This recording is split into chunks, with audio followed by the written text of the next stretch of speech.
Hello and welcome to the Winds of Change of Urban Tech Helsinki.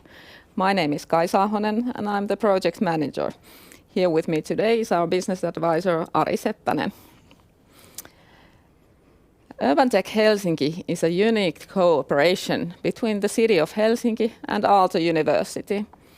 We help urban tech startups test and validate their clean and sustainable solutions in real-life environment and offer them coaching and training in our incubation program. We also will have pre-incubation activities on campuses in the Helsinki region with our partners Helsinki University and the Metropolia University of Applied Sciences.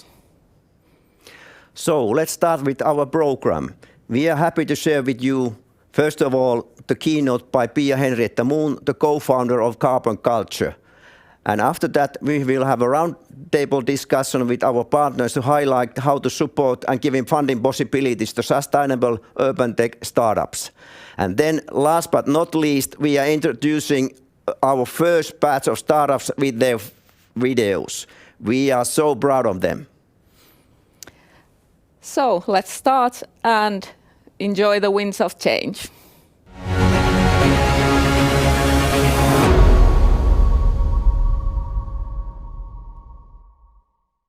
Hello, everybody. I'm so thrilled to be here with you today.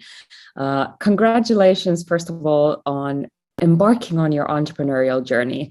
It's not an easy step. It's a very difficult decision to make sometimes, and it's a great way to build something new into this world. So you're brave, you're here, and you're doing it. This is very important, and those are the first steps. And today I want to share with you a few of my early sort of experiences and a few tips to talking to investors or how do you find your first funding or what do you think about your first team and so forth. And this is by no means a comprehensive guide. You should find mentors and great startup lawyers and so forth to work with, but I hope this can help you a little bit. I'm also very excited that the Helsinki ecosystem is so budding now, especially around urban tech. There's a lot of cool companies like around food tech, a lot of plant-based alternatives to older versions. And then there's also stuff like construction, like Hyperion Robotics, who are 3D printing concrete and all sorts of cool companies. So I'm sure yours will be on the radar soon as well. Great. Well, let's get started. How I started this entrepreneurial journey was by making this sort of conclusion that there's too much carbon in the atmosphere. And this carbon is the reason why we have global warming. So carbon is not a bad thing per se, but we've just put too much of it in the atmosphere where it's heating up faster than air. And so we have climate change that, of course, can have catastrophic consequences. So we need to do something fairly soon. But in any case, this carbon is kind of like the culprit here. And obviously, as you can imagine, it's far more easy to stop emitting carbon dioxide than to remove it from the atmosphere. And our debt in the atmosphere has now grown so large that we actually need to remove it to make any of our safe warming scenarios. So to remain under 1.5 degrees Celsius warming. And that is quite crazy. So this is something that we did not start out with, but now every single Paris scenario under the IPCC or others actually need carbon removal to make these scenarios. So time is running short and we have a lot to do. Our debt in the atmosphere is something in the order of 1 trillion tons of CO2 that we have emitted in the past. Too much CO2. There should be some CO2, but there's too much that we have emitted in the past 100 of years or hundreds of years. And so this is what we were thinking about. Okay, there's too much carbon in the atmosphere. How do we get it down from there? And what do we do with it? How do we store it? It's a gas, very difficult to handle and quite a large gas, so to say. and all these question marks, but luckily we embarked on this journey. So what the carboculture idea, my company is Carboculture, and I'm the co-founder and CEO. And what carboculture started as was the idea that what is the most elegant way to draw down this carbon from the atmosphere? And we thought about all sorts of different technologies. My co-founder had been looking at different ways of doing algae and all sorts of other production methods. But in any case, the kind of core idea was that nature is already doing this. It's already drawing down carbon at hundreds of billions of ton scale every single year. So, there's this idea of a carbon cycle where all of our vegetation or the plant biomass takes hundreds of gigatons of carbon, that's billions of tons, down every single year. But, as leaves fall on the ground in the autumn, they quickly decompose and then return to the atmosphere. So there's this natural, huge carbon cycle happening every year. And we wanted to tap into it because we thought that, hey, that's much faster than trying to invent something ourselves. And of course, now we needed to do a lot of invention on the stabilization part, but I'll get to that soon. So what we want to do is actually remove some of that carbon debt from the atmosphere and have it safely stored somewhere so that it doesn't re-enter the atmosphere or get back there, because the more carbon in the atmosphere, the faster the heating, and that's what's causing our climate to go haywire. So this was kind of like the original principle around it. And now carboculture, this is one of our taglines, but it's, I guess, hacking the carbon cycle is one of the things that we like to say, because we are just leveraging this humongous power of nature and what she does. But now, what do we do with this biomass? So here you see some walnut shells on the top left, and we've turned them into a stable form of carbon, a form of pure carbon. And this carbon will remain stable for 1,000 years or longer, even up to 1 million years. So this is a way where we can store it safely in soil. We can add it to urban plantations, such as urban tree planting, as they do in Stockholm. But really, we don't need to have expensive underground caverns or some crazy storage methodologies where we're not sure if we can store it for over 100 years or something. So this is really key in the carbon removal sector. And I won't get into too much detail, but it's good to know that if you're thinking about, okay, trees can remove carbon, but the stability of trees or how much, so to say, we give them on the scale of permanence is probably 10 to 30 years or maybe 50 years, because we don't know what happens to forests. They might be chopped down by some random people that show up, or they might burn down like happened in California, or something else might happen. So that's why the permanent scale is very short there. Of course, it's very cheap, so we can do it at larger scale. And then you have these other technological ways of doing things such as ours, where we use the plants to take down the CO2, and then we convert them to a stable form that stays stable for 1,000 years. So essentially, instead of inventing fans that capture the carbon, we use plants, and then those plants bring us the carbon dioxide for free by using solar power. So again, we're not putting a lot of needs on the grid or anything like that. And this is my last slide on carboculture. But in any case, I thought that since there's some urban nerds in the audience, I might tell you this. But this is basically how we try to explain this. So trees, crops, and biomass take down the CO2. Then we're using, for example, now we're using pitch pits and walnut shells and all sorts of food production waste. So foods go to packaging and we get the waste and then we process it. In the future, we will be growing our own biomass. So that means maybe engineered plants that can take down CO2 faster, or something else in degraded land, so that we're not putting pressure on land, or maybe even grow it in the sea. Now we put it in our secret reactor and take it to a very high temperature, to about 1,000 degrees Celsius for a split second, and there it turns into almost pure carbon. And then we have 3 products actually. Here you see 2. So one is the biocarbon itself. It can be used for example, for stormwater treatment in the urban areas or tree plantations, or for any soil purposes, because in the soil, it'll be some parts per thousands or millions. So then we know that nobody's going to go and sift it out in 100 years from now and start burning it. But we have a byproduct that's interesting for the urban space because it's renewable. We make syngases, which we can then use for renewable heat production. So for example, in the Nordics, we would use it for district heating. And then the third product is the carbon removal credits, which are pretty universal, but our clients like to buy them quite locally. So in this process, we actually physically stabilize the carbon, and for that we get carbon removal credits. Great. So on this journey, before founding Carboculture, before I started Carboculture with my co-founder, Chris Carstens, I did a bunch of things that led to this. So I don't know if you know Aalto ES, it's an Aalto University student organization. We did a lot of cool stuff, a lot of events with entrepreneurs, and brought some Stanford professor, Steve Blank, to Finland and all sorts of things. But we also organized a lot of stuff that you've never heard of because they totally failed and nobody showed up.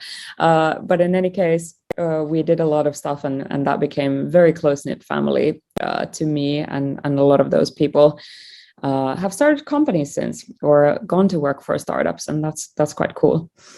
Then I also helped grow Rails Girls that my friends Linda and Kari started, and it grew to be an open source organization where mainly the developer community is plowing it forward now with mentorship and weekend workshops for women who want to get into programming. And then I founded MeHackit, which was a super cool way to teach youngsters and teachers about the ugly side of technology, or let's say the unfinished side of technology. So we were teaching creative technology through arts and music and robotics, and we wanted to show, all of these devices are just so slick and easy to use, but what's behind them and what are the kind of where do all the wires go, and how do you build something yourself? And that was really cool. We made some self-driving robots with some students who said, "Oh, that's not for me," and I'll never do that. And then, 36 hours later, they have a self-driving robot. So that was really, really cool. And my co-founder there, Otso, is still carrying the flag and doing stuff with MeHackit. Pioneers Festival was a cool conference in Vienna that we launched sometime, 10 years ago. And I was there in the team helping it in its first year. And Singularity University was this kind of a 3-month intense program for global solutions. So really looking at all the vicious problems that we have, such as poverty or water or education or other types of issues, environment, of course, and energy. And then thinking about how do we use technology to solve some of these issues. And this is actually where I met my co-founder, Chris Carstens. So it was a 3-month, very intense program at NASA. They didn't let us leave practically for 3 months. And it was a good chance to really, really forget about the rest of the world and think about what problems we want to solve. So that was a great experience. And of course, after that, done a bunch of things, but Carboculture was kind of born after that. And that's been my main thing for the past 4 or 5 years. Cool. So you've probably done some of these first steps already, and I won't get into perhaps too much legal stuff that you should have. Maybe, one thing I will mention from legal stuff. If you have a company, you've started it with friends, you need to have a shareholders agreement. This is something that we see quite often with founders who are just starting out, that they kind of don't want to start making some heavyweight paperwork with their friends, but actually that paperwork is the building block of your company. You need to have things on black and white, what if you leave in a half a year? And it can be external things. It might not be your friend who leaves. It might be, they get a baby, or they have to move to a different country, or they got a job offer from somewhere, or something else, life happens. So you need to have things on black and white, and that's called the shareholders agreement, SHA, and you should get a startup lawyer to help you on that. And now, what is a startup lawyer? It's a lawyer who's very experienced in startups. So in Helsinki, it's probably Dottira or Bird and Bird, maybe some others, but it can't be your cousin's wife who knows something about, divorce, legal stuff. You need somebody who actually knows the startup field and has done a lot of different financing rounds and agreements and stuff like that, because if you don't make those agreements well, it will cost you later. So that's why you need somebody with a little bit more experience to do those. Okay, but that's it for the legal stuff. Okay, so I'd say a couple of things you need to think about when you're starting a company. It might be difficult to sit down and think about things when you're excited about building stuff and talking to your co-founders, but here's one thing: is the vision. Like, what is the problem you're solving? Can you explain it to somebody who hasn't heard about your product in 1 minute without them getting very confused? So what is the problem that you're actually solving? And why is your team the only one that can solve it? I mean, there's a lot of startups out there and a lot of teams trying to build stuff. What is unique about your approach? What have you seen that others haven't seen? That's interesting to anybody, to your future employees, to an investor, to an incubator who's trying to, admit you maybe. So yeah, and then get some proof that people want what you are making. So find early traction, sign up people for a waiting list, whatever it takes, like get some people interested. And if people are not interested, that might be a good way of also iterating on your idea. So really kind of getting those proof points would be a good idea in the early phase. And then this is something that actually somebody at StartX asked us. They asked us a little bit of a different question, but here goes. So just thinking about this, if somebody agreed to invest 10 million euros today, what would you actually build with it? Do you have any idea what you would do with the funding, or what would be your vision that you could build with that money? Because no matter if you're going for your first 50,000 or your 2 million or something else, you still need to have that vision. What do you want to build into this world? And why is your team the only one that can actually build it?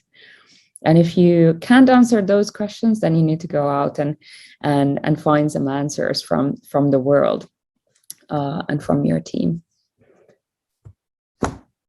Okay, first scrambles. Talk to customers. That's painful. So everybody always talks to customers way too little in the beginning. And talking to customers is so important, because they'll, and not just people who are going to say yes to you, but go and talk to people. Tom Chi has this amazing prototyping course where he says, hey, if you're doing consumer stuff, why don't you go and, plant yourself in a mall for a day? Like, people are bored, they might talk to you for 5 minutes, and ask them about, hey, I was thinking about this service for XYZ.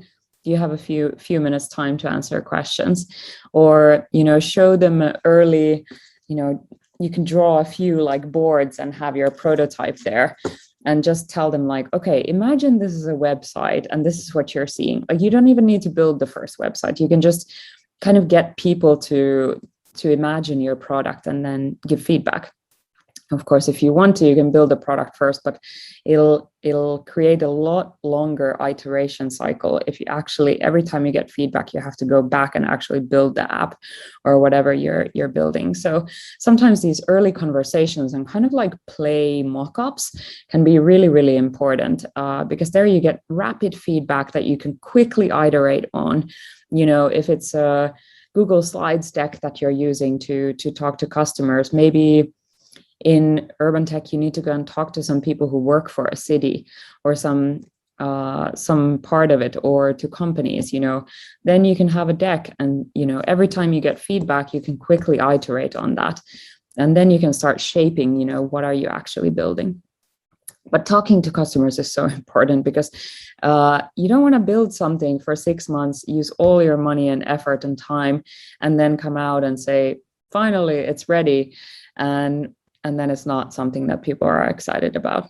So very few ideas start off with like exactly the same plan that it was in the beginning, and then, you know, when you get to customers, like thousands of customers, it usually doesn't look exactly the same. So yeah, like Airbnb started as a air bed and breakfast, like you would actually sort of couch surf in people's homes while they were there, and then they had some bagels or something for breakfast. But the concept changed a lot because people actually wanted to build, like, open their homes for strangers. So there's like that kind of concept making that you need to focus on. Then think about a plan. Like if you're alone, maybe you can do this with a couple of other entrepreneurs who you know, or with some friends. But if you have a co-founder, sit down with them, you know, in a cafe for half a day and think about it. Like, how long do you think it'll take to get to your first product, or you know, to do 100 customer interviews, or to get your first pilot going, or, you know, something else, and think about that plan and what it looks like for the next months and the next, like, let's say the next 18 months. You can have a rough plan. It will change, but at least you'll have an idea of what you're doing. And then you can also talk with your co-founder or your team, like, hey, who's focusing on what, and who's the main owner of which thing, and let's envision it's ready. Like, what does it look like? So then you can like have a lot of clarity in the beginning, like who does what. And of course, when you're scrambling to, you know, should you hire this person or that person, because you don't know what you're focusing on, and who's your target customer market and so forth, that's okay. But you can build steps into your plan that then help you make those decisions. Like talk to 100 customers. Then after that, you know, iterate, talk to 50 customers, and then iterate, and then you know who you need to hire or something else, so that you actually kind of know what you're doing for the next 18 months.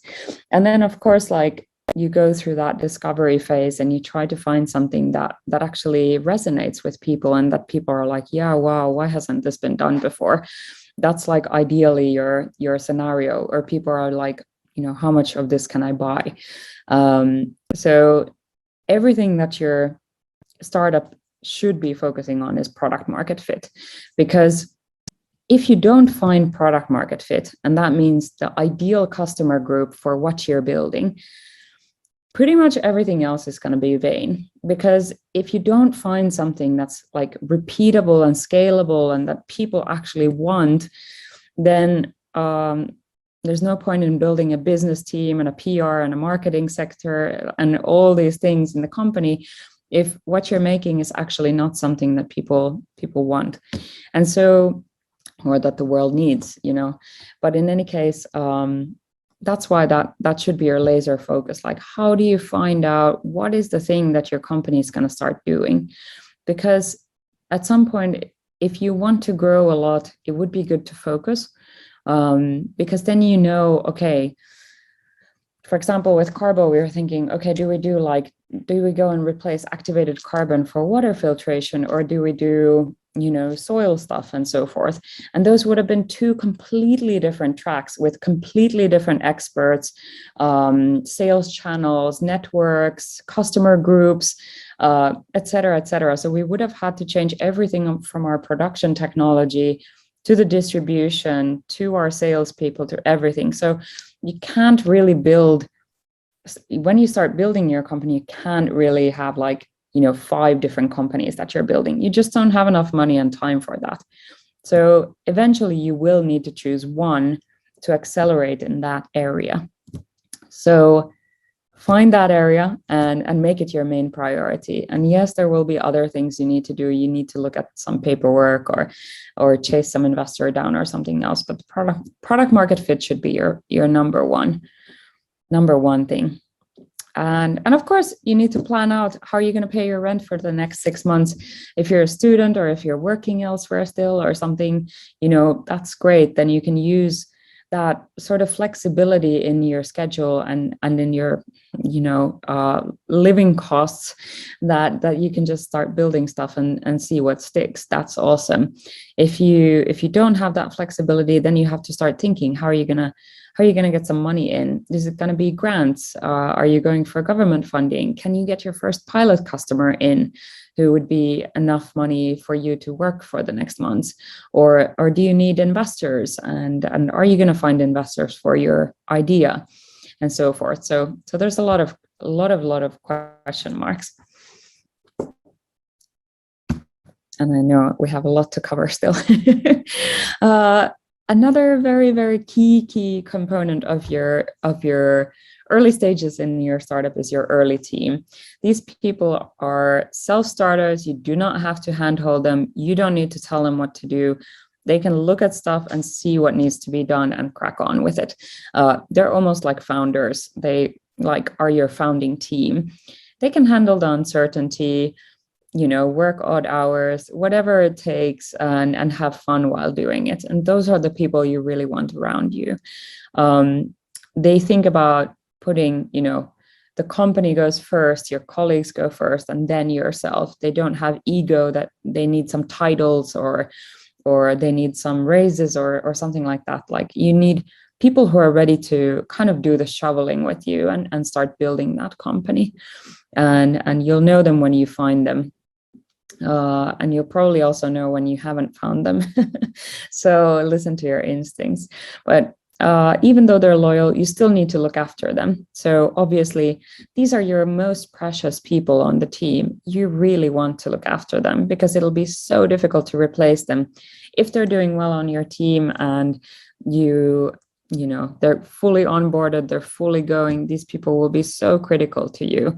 And in the early stages, well, very difficult to replace some of the people that are very, very good in the beginning. Just because everybody doesn't have that drive. Everybody doesn't want to work odd hours and do kind of donkey work and go to talk to customers and do boring stuff. They want to be in some shiny office with, a boss who's there from 8 to 4. So if you find those people, hold on to them and make them happy as well.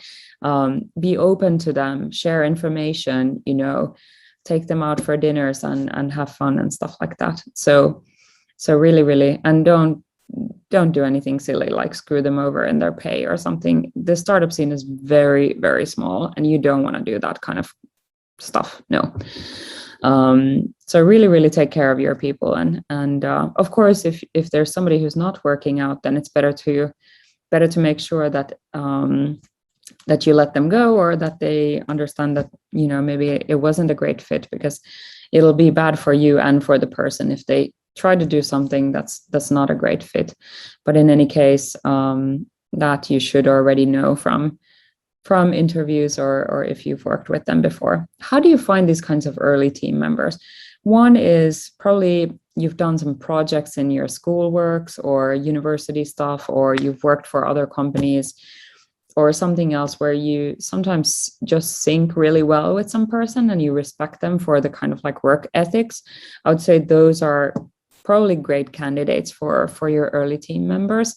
And of course, you can also search for them. You can go to meetups or find people who are interested in startups or your space and whatever exactly you're doing, and then try to scout out the good people. But it's not for everybody. Joining a startup is messy. There's no good instructions. There's nobody to do, quarterly reviews with you, because people forget because they have so much other stuff to do. So it's not quite for everybody, but hopefully you will find great people. But people is very, very, very important because without the people, you don't have anything. Okay, big topic, and we have a little bit of time. Funding is very critical for startups, especially if you want to risk finance your startup and start growing it before you have revenues. So basically what it means, you're burning more cash than you're getting in, and you have your first early traction signs, like there's people who are like, lining up like crazy to buy what you're making. then you can probably find some funding and some people who believe in you. But remember, you have to have the vision, because there's no point in funding something that that won't make those returns for those investors. They need to get their money back many times over, because they fund 10 things and probably only a few of them will ever succeed, and only one of them will properly succeed. So they need to pay for all the losses with the winners. So that's why they only fund things that can be humongously successful, because then some of those will be. And the more moderately successful ones, perhaps there are other avenues of funding, or if you want to be more diligent and grow your company slower, that is totally valid. And there are so many great entrepreneurs who do that as well. Actually fund your company with customers and income. That's an amazing pathway, and you can totally do that as well. So, but today I'll say a couple of words about VC funding, because this is something that a domain where I wish I would have known more when I started. So finding capital, first of all, you have to think about, why do you need funding? Is this the right time? How much funding do you need? Look at that 18-month plan and think about how many people you need to hire, how much are you paying them? Do you have other expenses? And how much money do you need for that 18 months? But there are other reasons as well than just paying your rent and eating noodles to raise some money. It's also, you can get really good access to excellent people who have been through the entrepreneurial journey a few times. And so they actually have quite a lot of advice, and they remember stuff from when they were building things, and they might have networks, they might have access to more capital or talent or other things that will be important for you. So a good investor is worth a lot more than just the money. They will actually be able to guide you. A bad investor is also very bad. So, but look for, if you're talking to VCs, they need to be, professional VCs, and I'm sure you'll understand who's professional, who's not. And if they're angels, you just need to get along with them and see that they're not going to be difficult. But in any case, one thing to think about is, how much money do you need and at which stage are you at?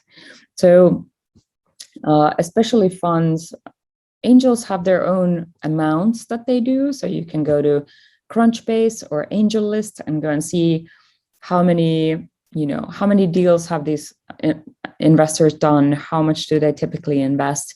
Do they invest 10,000 or do they invest 50,000 or do they invest 250,000? There's all sorts of angels out there. And of course, there's government grants that you should definitely look into. There's also competitions and challenges, maybe even from customer corporations that you should definitely look into, because those are great signals again, and getting that customer network growing.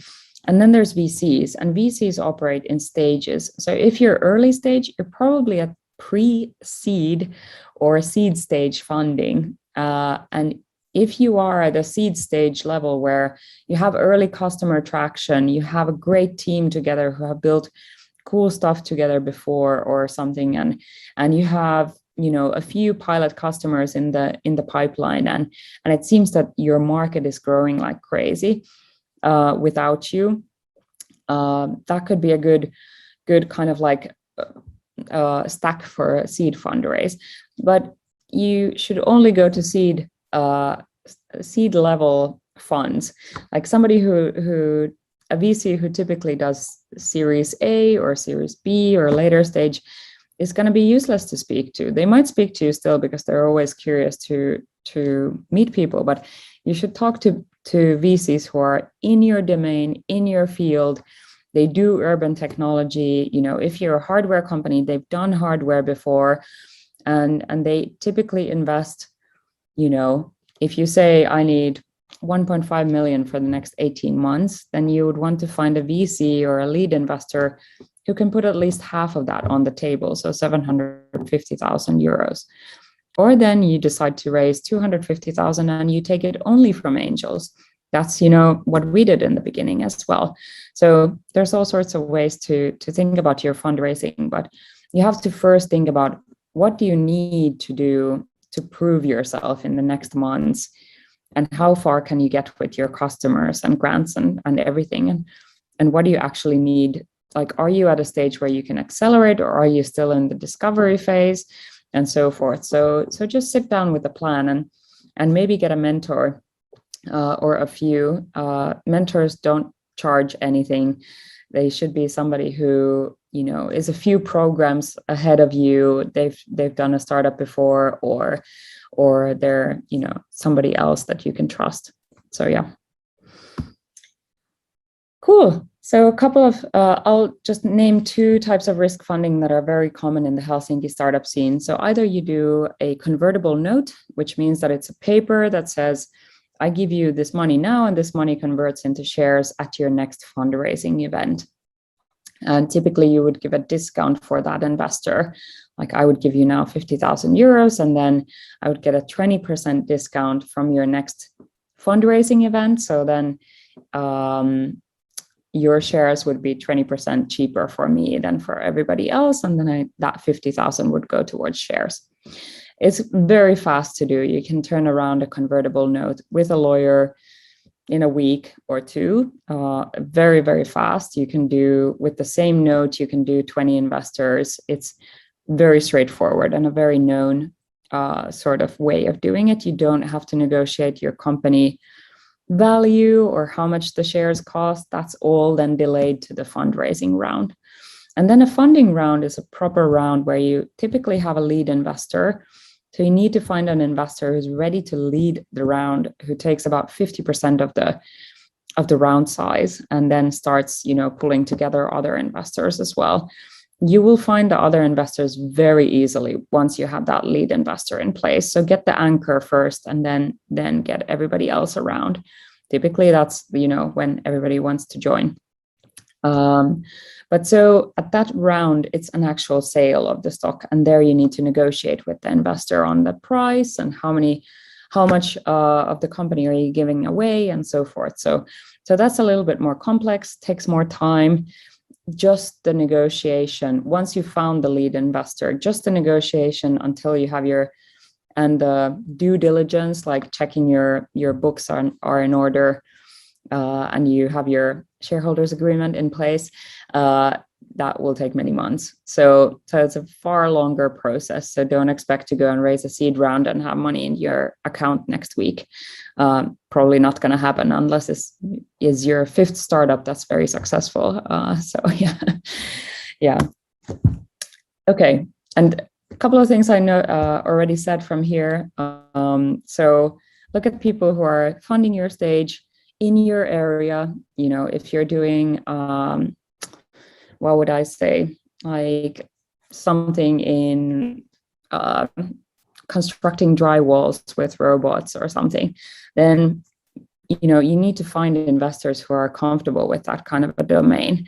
An investor who has only invested in med tech before, or health tech, in very small scale robotics, or, you know, just software, is probably not going to be very comfortable with that idea. So find an investor who's a little bit more broad-minded and who can do sort of different kinds of technology sectors. Then if you have you know, an app or a web-based solution or something like that, maybe it's B2B, maybe it's B2C, check out which investors would have interest in your domain. There are more and more urban investors in Europe, which is very, very cool. There's also accelerators like not accelerators, but they're going to have a program, Urban Impact in Berlin and others. So 2150 in London is a urban investor, but a little bit later, like seed stage, and so forth. So find investors who are in your domain at your stage. You know, you can go to, again, Crunchbase or AngelList, find out what kind of tickets have they done before. So if you're expecting to raise 500K, don't go to investors who only do 3 million plus tickets. It's just going to be a waste of time, because everybody has their own structure, how they work. And get an intro through, if possible, their founder that they've already invested in. So an existing portfolio startup. If you can't do that, then, you know, somebody else is fine. But if you meet with an investor and they're like, how can I help you? But they don't want to invest. Don't take introductions from them, because every single investor that they're going to introduce you to, the other investor is going to ask, oh, cool, are you going to invest? And if they say no, then it's going to make the other person suspicious as well. But do your homework first. There's a lot of information online, and you can Google things. And a small plug-in, we started a small fund with some friends who have done a bunch of different companies in the Helsinki ecosystem. So there's founders and there's operators from these companies and early stage employees. And we do 25,000 euro convertible notes, and you can apply at ventures.tuolinkanta.fi. It's an amazing bunch of people who have good networks. So if you're very early and you think you have groundbreaking ideas, you can apply for funding there.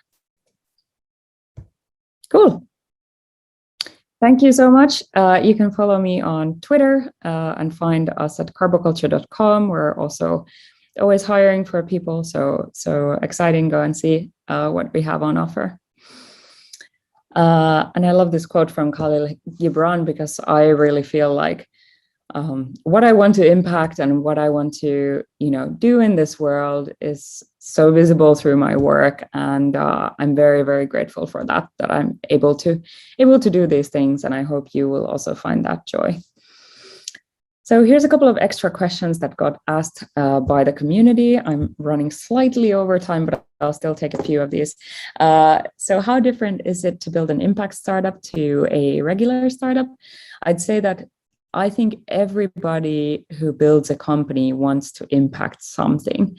And now that might be, like we're using this bug discovery program for software programming that's really, really bad, and we want to build a better one where people don't have such a headache in doing it.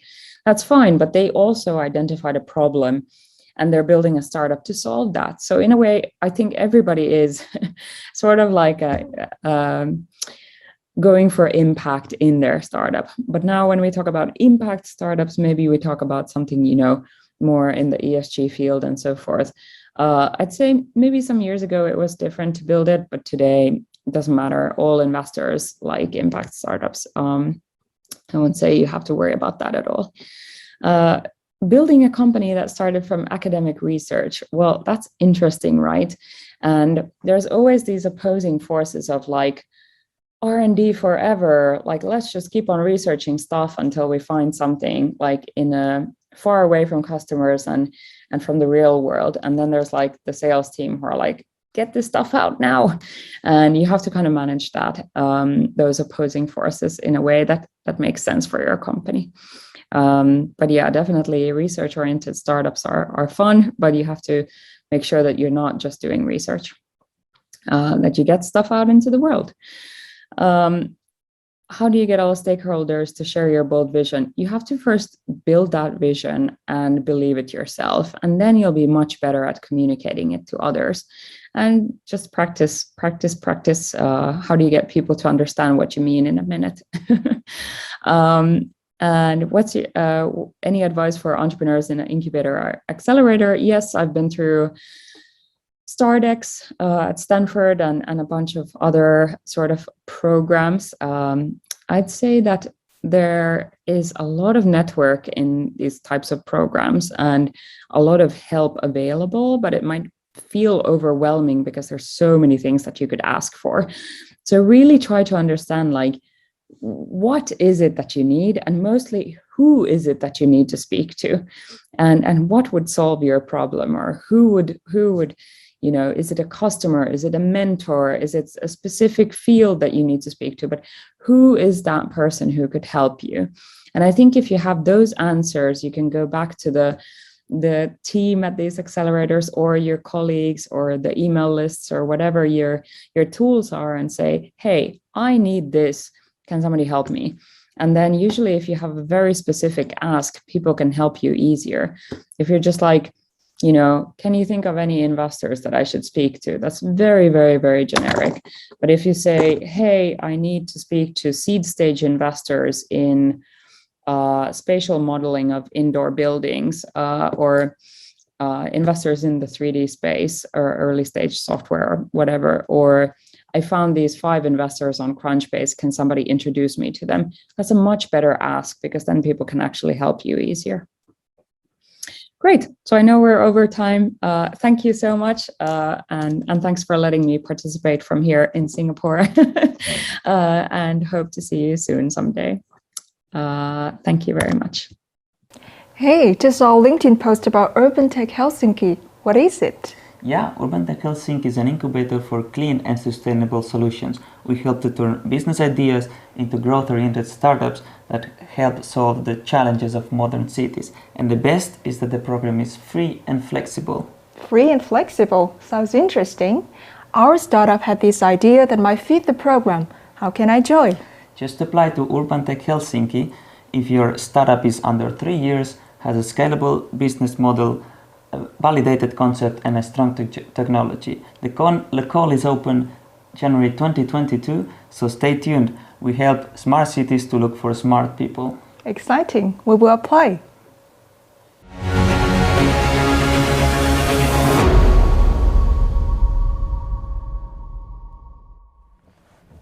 Hello, good afternoon, and welcome to Winds of Change Urban Tech Roundtable. And today's topic for us is how to get support and funding for your sustainable startup.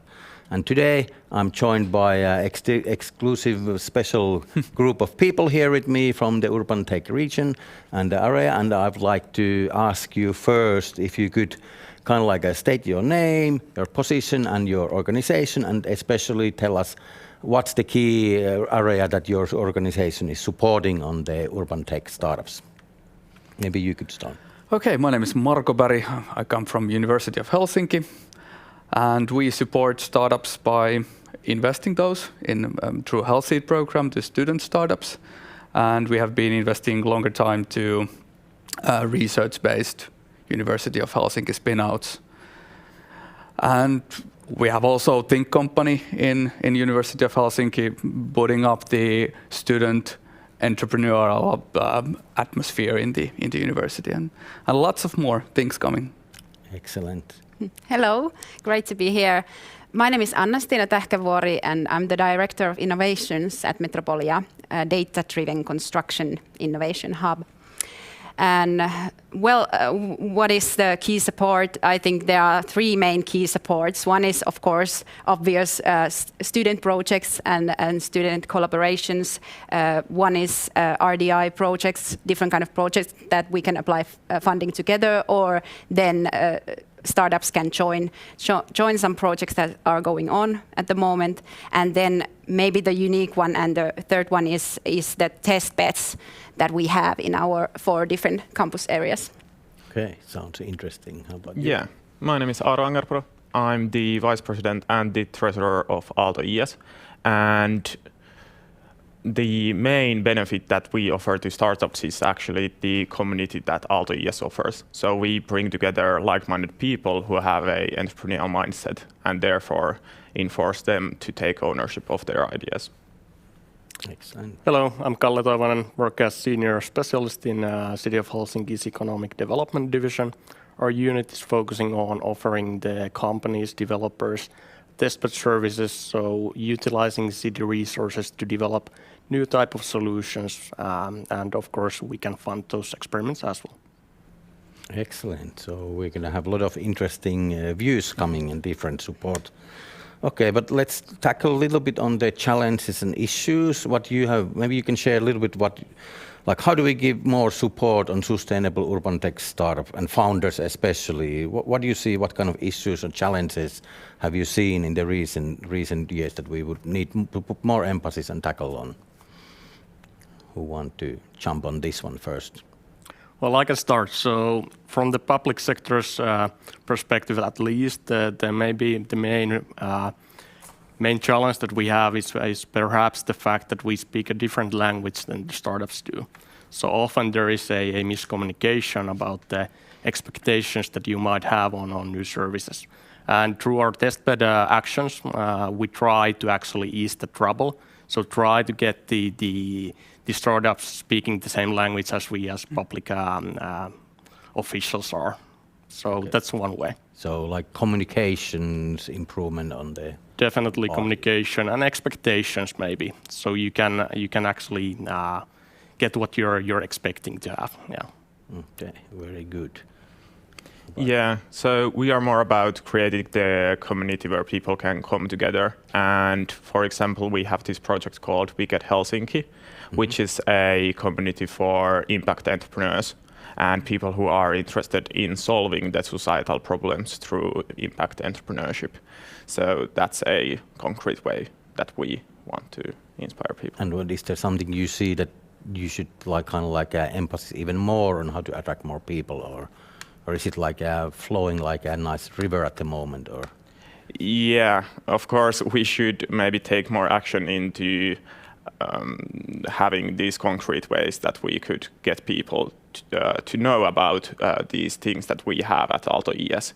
So yeah, there is many organizations in Helsinki area, so it's great to have someone like knowledge to other people.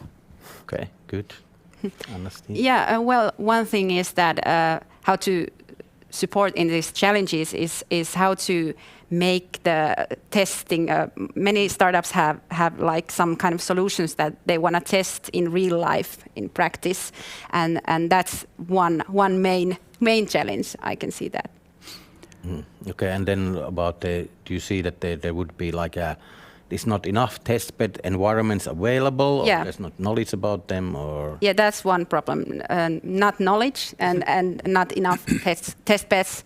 And also I see that when we were talking about the community and networking, that these test beds can also affect on how to build more ecosystem and connect with other startups and companies. Good. From a university perspective, I see lots of potential in communication and cooperation. So, but also the one thing that I want to point out is, connecting students and researchers. So, researchers having a very broad understanding of a niche sector, and then students eager to do almost everything. And I think the sustainability is in their genes already. So, they could. They could 1 plus 2 could become 3. That sounds like a definite challenge and opportunity. When there's challenge, of course, convert easily into opportunities. Yeah, so, exactly. Maybe let's a little bit we have some couple of challenges and opportunities. Maybe you could highlight one recent success from your doing, and then maybe drop us some information on if there's something cool cooking up or upcoming project which related to supporting the founders, basically. I could start. So last year we introduced the Health Seed program to finance some interesting student startups. And I think one of the success in it was that one of the companies financed was a company having students from Aalto and students from Helsinki University. So I think in that perspective, the cooperation is a key as well. So that is a huge success. And one thing I would like to mention as well is that we are together with City of Helsinki, we are building incubator programs to all of 4 campuses in University of Helsinki. So that's a upcoming thing next year. Okay, and is there a launch date already, or? Not yet. It's probably been planned at the moment, but it will be there. So there will be more paths to students and researchers as well. Okay, that sounds exciting. So keep tuned for some announcement coming a little bit later then. Yeah. How about Anna-Stina? What's your? Well, maybe the one is this Urban 3 space, which was actually part of our project. How we based it because I was working earlier in a project where we were helping smart mobility startups and SMEs to develop their own business, and because of that project, we were looking for some ecosystem and space to facilitate the ecosystem for smart mobility sector. And that's how we met Kira Hub, and that's how Urban 3 facilities were established. as a kind of part of that. But also I can see all the test beds we have in Metropolia. For example, maybe the most known XR center in Arabia campus, which is for extended reality and for the startups who are working in that sector. That was originally based also because of one project funded by Helsinki Innovation Fund. So those are maybe the main highlighted. Yeah, I want a little bit more about the XR Center. I remember I went to the opening like 2 years ago and something, and how during the Corona times has it been like full, or how's been the development of the... For example, next week there will be this, actually this week, there will be the event Match XR for the whole ecosystem. So if you haven't seen the event, you should definitely join that. Okay. And see the ecosystem and all the industry workers. And is there something more upcoming project from your side that you might give us a little light? Well, one that comes to my mind is the European Union funded project called Big Flash. Okay. It's a project for all the startups who are working in robotics and AI and autonomous systems, for example. And the aim in this project is to get, was it something like 150 startups and SMEs in the network. So that's one big project that you should be checking on. Good. How about Aalto S? Yeah, I want to highlight that earlier this year we launched a project called Founders Club, which is a community for founders to come together and find peer support. And we have been organizing different kind of sessions for the founders, and it has had some traction, and it's been a good way for founders to connect with each other. Okay, is there some specific angle for this, or do you have to be sustainable or urban tech, or is it no, you just have to be like entrepreneurial minded in a sense, and to have some kind of like a startup or a idea of a startup. And then how more in the practical ways of how do you see the program developing for the, let's say, for next year, for 2022? Yeah, I can't say that much on that because actually the board is changing, and at Aalto ES there is of course always a kind of uncertainty, is the project being continued on next year. Okay, well, let's hope the new board would be then following up and then keeping some sustainable developments there also. And then how about on the city of Helsinki? I'm sure there's a million different projects going on there. You're right. So of course I'm really excited about the incubator collaboration that we have ongoing, and of course I want to highlight the Urban Tech Helsinki. That's one success case, of course, on this front. But maybe from the communication side and really getting like the officials and startups to discuss with each other, I would like to highlight the fact that we have established quite a few testbeds already on different sectors of city of Helsinki. And I think that action of bringing the startups to real environments to test new solutions, that has been quite successful. We have great cases on trying new solutions in real environments, real occasions, such as teaching, for instance, or mobility. So really excellent examples there, and you can always expect to see more. So I would like to highlight that you should actually take a look at testbed.helsinki to see what opportunities you might have in the future. Okay, and then could you name is there something which is very specific for today's topic, that you could highlight for some? Well, we have started only recently Circular Economy Cluster, which is a larger scale project on sustainable solutions. So that would be one key example on what's going right now. Okay, excellent. So there's a lot of things going on, and we don't have time to go through everything here, obviously, today, but for everybody to check out and go see more details on the online and bring everybody involved there. So, okay, let's talk a little bit about the funding part, because we know obviously for the startup having the right kind of funding at the right time and from the right kind of investor is very critical for the success. And what's your opinion? So is there enough funding available for early stage? urban tech, sustainability startup, and is it be it in grants or equity investments or all kind of in the between? And like, is it easily accessible? What do you see the gaps or especially in the Helsinki region where we are now?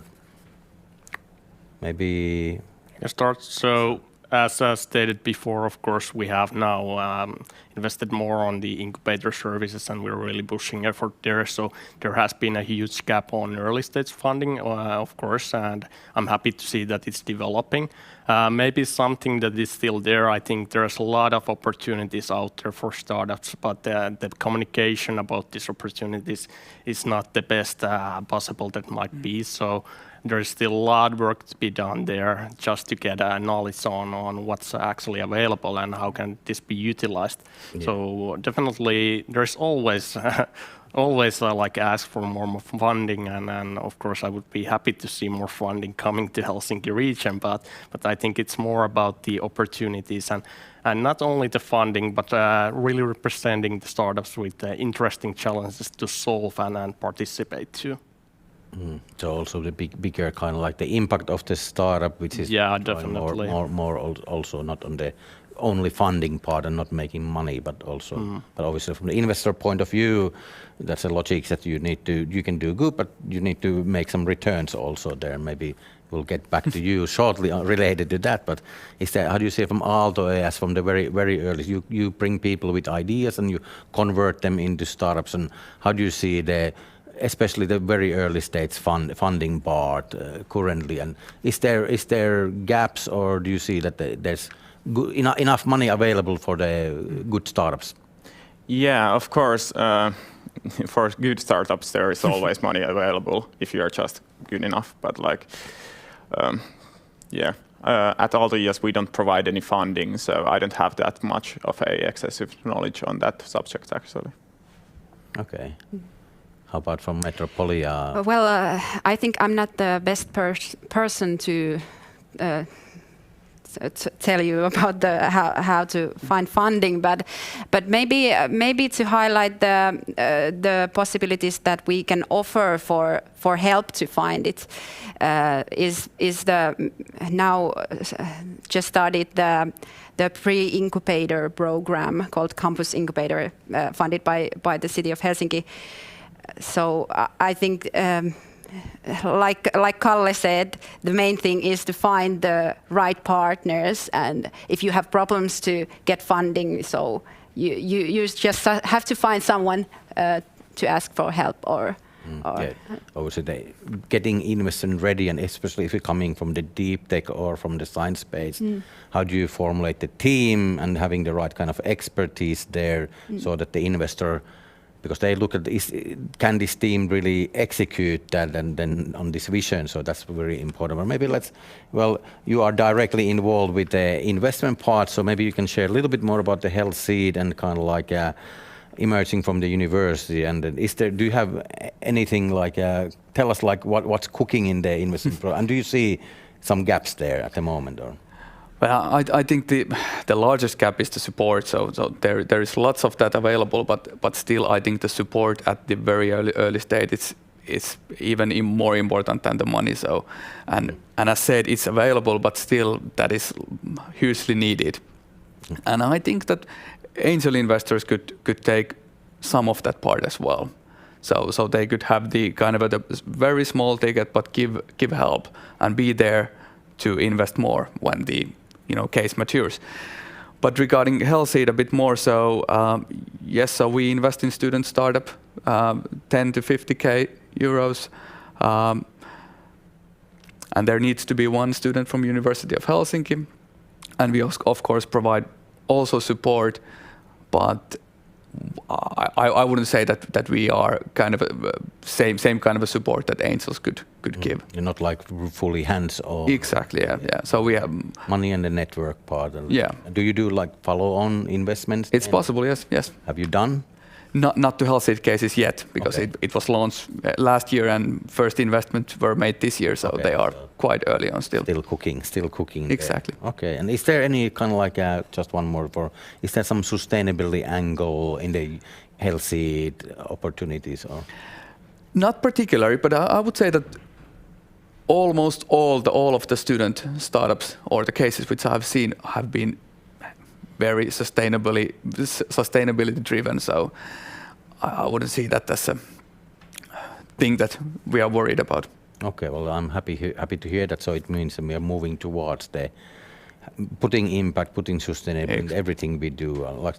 I sometimes say that we need to work on the impact so we can take the impact word out of the impact, basically. That when we have 51% of everything, then we can maybe take that out.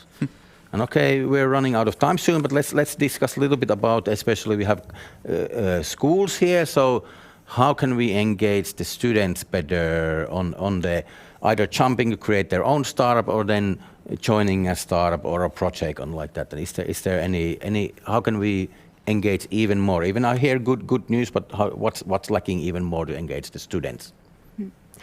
Well, we have actually now started to engage more students so that when we are even planning the funding, whatever funding program it is, we are making in the very beginning the plan how to involve students in which way, and of course how to use the multidisciplinary research focus areas that we have, and all the students and teaching and professionals. That's one thing. Then how to participate in our student projects that are going on is one example is the Minno concept innovation projects that are going on at the moment, and there students from variety fields of studies are researching and developing some innovation that the idea comes from company or startup, and students from ICT, business and construction and real estate, for example, are working on these together for one semester. So this is one way. Okay, how about Aalto? So yeah, Aalto ES is all about bringing the like-minded students together. So like we therefore enforce them to create startups and have this kind of more interaction between each other and maybe find a co-founder on a project. And yeah, actually that has been one problem that has to be highlighted, that people have issues with finding a co-founder. Yes. And we have this project called Posted, which is a platform where people can post their startup or a project and therefore find a co-founder from people who are interested.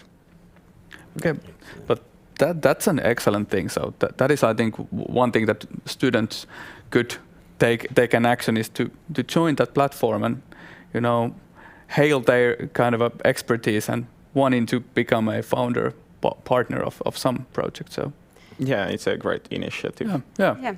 And that's also one thing in this campus incubator program that I told you already, is that we are building this kind of student paths for the study programs to like for how to start your own business. Yeah. Excellent. I think we are running out of time. Maybe we'll do a quick question still related to, of course, the test beds provided by the city, but of course we will still need often the bigger corporations or others. So how can we engage more these test beds corporation for piloting opportunities? Is there also a dialogue missing with the bigger corporation? How do we lure them in to collaborate with the early stage startups? Anybody got an idea on that? I think there could be a link from, let's say, from university. So university could round up corporations and then match them up with startups. Yeah, and also from the research already. Exactly. Well, Metropolia has now something like over than 40 different work-life partners, and these partners are all like companies, different sizes. But that's one way we can offer for startups and larger companies some kind of research together and students and teaching. So that's one way. Excellent. So, hey, thank you so much for everyone. It's been very fascinating. There's a lot of work still to do, but it's so good to hear there's a lot of action going on. And then when we come out of silos and collaborate together and find new ways of connecting people and putting them together, and then we're going to get great new companies coming from the Helsinki region. So thank you from my side. I'm Jan Ameri, CEO of Arctic Startup, and thank you all the panelists for today, and have a wonderful rest of the event. Hey, our startup is looking for funding. So what does Urban Tech Helsinki offer? Oh, much more than funding. It's an opportunity. As you know, all the things that are in the urban tech context is now booming. Environmental issues, sustainability, climate change, energy efficiency in built environment. So these things are more relevant than ever. So timing is right for urban tech companies. Don't miss this opportunity. Yeah, but what are the exactly benefits? So we provide you visibility in the Helsinki metropolitan startup ecosystem and how to get best out of it. And access to our networks, our partners' networks, Helsinki University, Aalto University, City of Helsinki and Metropolitan. And of course, one-to-one coaching sessions, peer-to-peer support with your fellow startups, and super active startup hubs like Maria 01 and A-Grid, the two best or biggest in the Nordics. So we are not offering you any silver bullets on your startup success or fundability. We are offering you hard work, how to stick on your jointly roadmap, and how to get your fundability and success with your milestones and your goals to be achieved. So we are here to help you with our excellent team and tier universities. Please welcome. I'm already excited.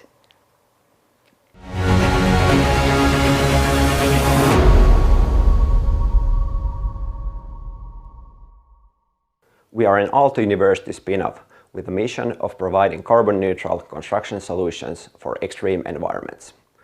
Our solution is based on a new wood construction innovation called BIS, which enables us to build wooden construction elements that are extremely moisture-resistant, durable, scalable, and carbon-neutral.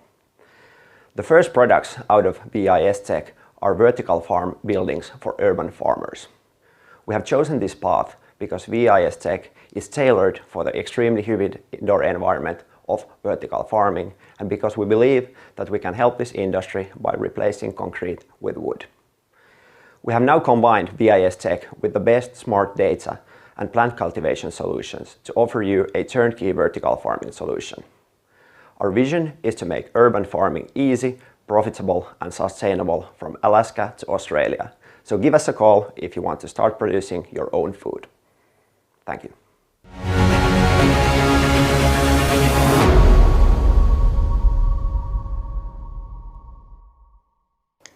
We make manual controllers for autonomous vehicles and mobile robots.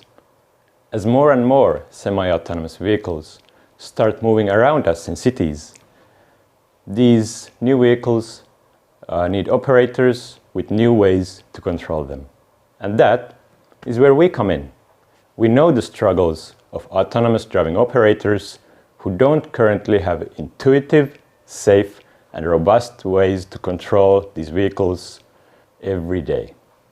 At the same time, citizens need to be sure that the vehicles around them are under control of securely identified operators.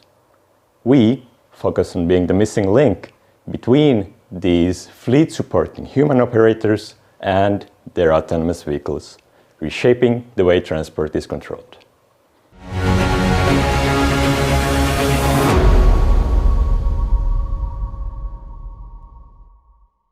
GreenLA is specialized in electric vehicle charging solutions, and we have built our own charging station and service. What we have done is we have taken the technology of Type 2 and combined it with the low power output of 3.7 kilowatts. Even with 3.7 kilowatts, it is still enough for the average person, as you get over 200 kilometers during overnight charging. On top of this, we provide metering and billing as a service for those who want as an option. GreenLA is fully committed into making the future more sustainable by providing affordable and clean energy for the masses.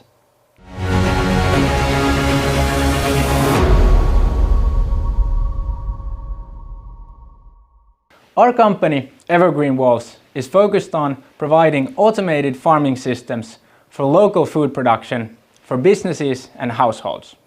Now, food waste is a huge problem in the fresh produce industry, and it's estimated that around 40% of all the fresh produce is being wasted before reaching the customer. Now, we want to tackle this problem by growing our own food, ultra-locally and year-round. Our goal is to offer fresh produce with little to no maintenance and at the same time reduce food waste and packaging. Our products allow people to grow crops using less water and no need to use pesticides or other chemicals. Growing food locally also eliminates the need to transport food from long distances, and we think it's important in building a more sustainable future and reshaping the wasteful supply chain.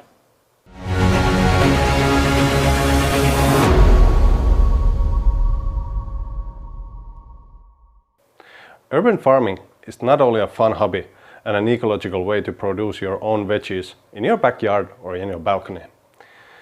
It's also seen as a true solution to solving the food crisis where we're heading.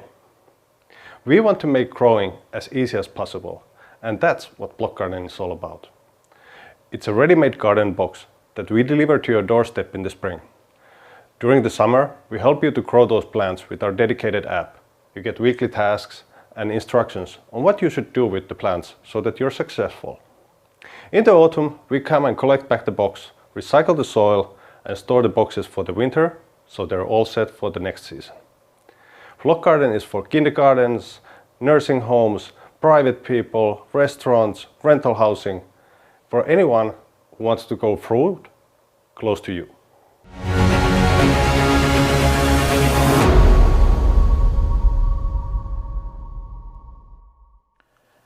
At Ecotect, we build houses using large-scale 3D construction printers and environment-friendly concrete.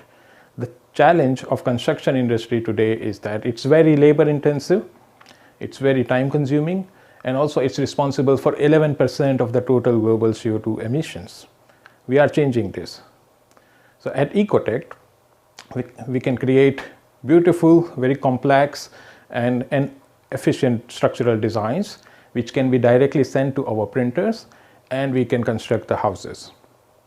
By doing this, we save up to 20% of the material requirements, 60% of the labor requirement, and it's 36% faster and 30% cheaper. So, and we also use environment-friendly materials to build our houses. In future, we would like to contribute to the cities which are more sustainable, beautiful, and very creative. So if you want to know more about us, you can reach us. Thank you.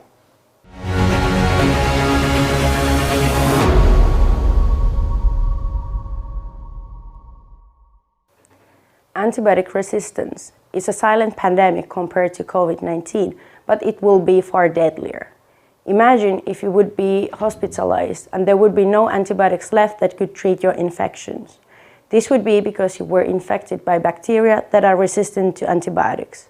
The constant use of antibiotics in hospitals leads to emergence of resistant bacteria that are then spreading to the environment through the wastewater systems. It becomes far more complex task to identify the bacteria and their origins when they are already in the environments. This is where Resistomap comes in. We are a data-driven laboratory service that wants to help the cities to improve their wastewater treatment facilities by providing a data that will let them know where the hotspots of antibiotic resistance are. We want the cities to be able to ensure that their communities have access to clean water safe from antibiotic resistance.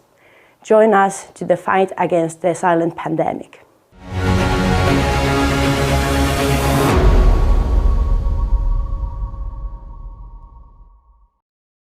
VA is a technology platform for smart residential buildings and for the people of those buildings. VA enables efficiency and clarity to building management by automation and intelligence. Ava is designed for human collaboration, data management, energy optimization, and to be a hub of both digital and physical service providers of smart residential buildings. Currently, more than 4 billion people lives in cities, and it's estimated that during upcoming decades, more than 7 billion people will live in cities. To enable housing services for all these people, we need a smart platform to efficiently bring supply and demand of housing services together. And that's what we do with Ava. We enable housing services and efficient property management.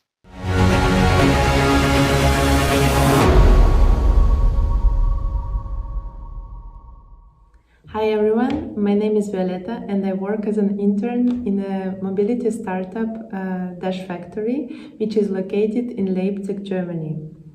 We wanted to make cycling safer for everyone, and that's why we developed our product Dash Bike, a dash camera for bicycle. So our startup is divided into 2 sectors. We have a Dash Bike app and a Dash Bike, and then we also have Dash Truck, a unique data platform. So for the cyclist, when they use Dash Bike, they can react to dangerous situations such as 2 closely passing vehicles, and then they can generate these evidence files of overtaking events in a privacy and compliant way. We store all the anonymized and analyzed data in our Dash Factory cloud, and our data can be easily implemented into the urban data platforms of the cities. So cycling infrastructure can therefore be effectively improved through the structural engineering measures. In the last few years, the amount of cyclists has risen dramatically in many cities, and in some cities it's already a primary mode of transportation. In order for these changes to go smoothly, we must ensure that cyclists are safe. We hope that with our product we can help both cities and cyclists in their efforts for a transition to a greener future in the upcoming years. Would you like to join us?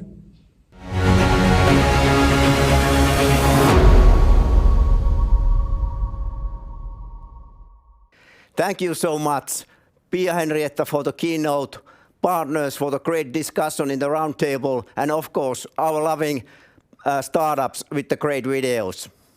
Thank you.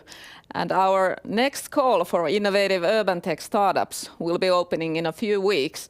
So follow us in the social media, on LinkedIn and Twitter, and of course this brand new YouTube channel. Thank you for joining us and hope to see you soon again.